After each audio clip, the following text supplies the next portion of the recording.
Hey everyone, it's June now. International schools in China will be wrapping up their school year this month or early next, and they'd like to have already wrapped up their recruitment of foreign teachers for the new school year as well. But a lot of them haven't.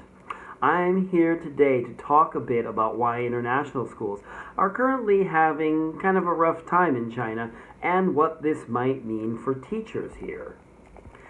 Let's go back prior to the COVID-19 pandemic. Before that, there had been significant expansion in international schools in China. At first, this was due to the growth of traditional international schools, which are those that teach a wholly foreign curriculum and are only open to foreign nationals. Now, in recent years, this market's been getting pretty saturated. But a new market had begun to explode: bilingual international schools. Schools that offer a foreign curriculum blended with China's national curriculum and that can accept Chinese nationals alongside foreigners. These schools seem to have enormous potential for expansion simply because their base of potential students was nearly limitless, with China's middle class on the rise and so many parents wanting their children to go to university abroad. Major school groups already present in China as traditional international schools expanded into this new bilingual market. Dulwich College created the De Hong schools to fill this niche, while Yu Chong created the Yuhua schools for the same reason, as did Wellington College in creating the Huili schools.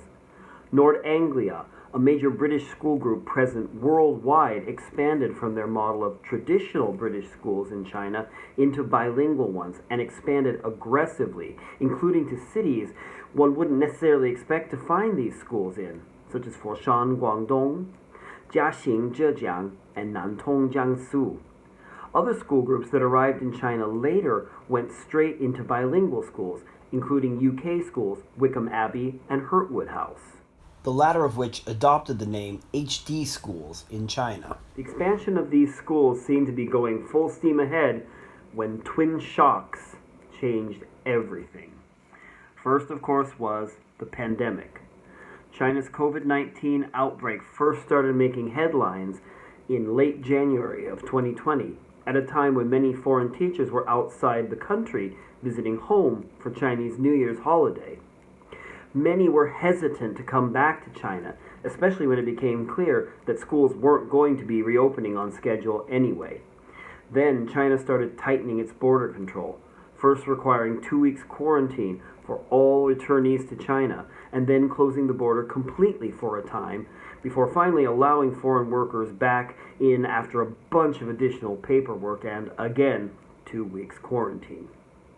International schools were now much harder pressed to meet their hiring needs, since hiring teachers from outside the country meant long delays, difficult paperwork, and increased expenses for things like higher airfares and the cost of quarantine hotel stays.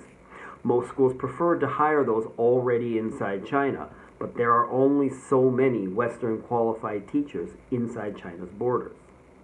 Some schools thought this was but a temporary hitch, but it's now been 3 hiring seasons with China's borders closed, and if anything, it's only getting worse for schools. Even before the pandemic, there were always teachers choosing to leave China for international gigs in other countries or to go home. Recently, though, with teachers no longer being able to visit home due to the closed borders, the number of departures has only grown, with no compensating growth in arrivals. This has put schools in a serious hiring bind. The recent COVID restrictions have only increased foreign residents' fatigue with China, particularly in Shanghai, where a large number of foreigners live. Historically, this has been one of China's premier destinations, and schools here have found it easy to get teachers. Its reputation is sure to take a hit after this long lockdown, though. Okay, what was the other shock to the system? I mentioned twin shocks before. Educational reforms by the Chinese government. Now, these reforms have little to no impact on traditional international schools due to their accepting only foreign children, but have had some impacts on bilingual schools that accept Chinese nationals. Among the impacts have been schools needing to change their names to avoid referring to foreign schools, such as Harrow changing the name of its bilingual school to Lida. This has been considered a potential liability for this school, as the name Harrow has some prestige that is now lost. By contrast, Hurtwood House had been using the operating name HD in China from the beginning, so they were a bit ahead of the game on this part. In a more extreme case, Westminster College, a school in the UK, completely abandoned plans to open a partner school in Chengdu. I've read a few articles saying that the peak of international school expansion in China has passed. That already the foreign population is diminishing too much for new traditional international schools to be practical, while China's new educational reforms are clearly meant to favor its public schools over international bilingual ones. I can say that expansion hasn't stopped yet. This year we'll see new schools open, such as Huili School in Nantong and the Nord Anglia School in Shunyi, Beijing. But these will have been planned before the pandemic and the educational reforms. I expect we will indeed see a slowdown as plans made before these changes come to fruition and new expansions are not planned. So what does this mean for international teachers? Are they going to find themselves out of a job? So far, the exact opposite. The presumed slowdown in growth in international schools is far outweighed by the short supply of international teachers. The difficulty schools are having finding teachers will actually make it very easy for internationally qualified teachers in China to find jobs.